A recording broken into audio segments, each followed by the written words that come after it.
আমার দেশের কত ধনী আল্লাহ পাওয়ার জন্য মাহে রমজান আসলে মক্কায় দৌড়ায়, মদিনায় যায়, কয় মক্কায় নামাজ পড়বো, মদিনায় নামাজ পড়বো। এক রাকাত নামাজে 1 লক্ষ রাকাতের সওয়াব, এক রাকাত নামাজে 50,000 রাকাতের সওয়াব। উমরা করে মক্কায় কাটায় সময়, মদিনায় কাটায়। মক্কায় কোরআন খতম দিতে চায়, মদিনায় কোরআন খতম দিতে চায়।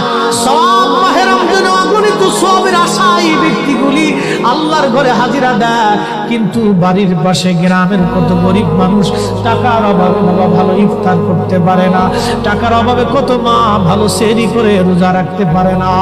এই ধনীরা এই গরিব মানুষের ঘরে খাবার না দিয়ে আল্লাহরে পাওয়ার জন্য মক্কা মদিনায় দৌড়ায়। আল্লাহ ডাক দেখো, বান্দা একবার মরে দেখ, কায়দা মতো জুতা দিয়ে পিটাবো, আমার বান্দারা না খায় ইফতার করবে। আর তুই আল্লাহ পাওয়ার জন্য মক্কায় আইছো, এমন আল্লাহ আমি ধরা দেব না।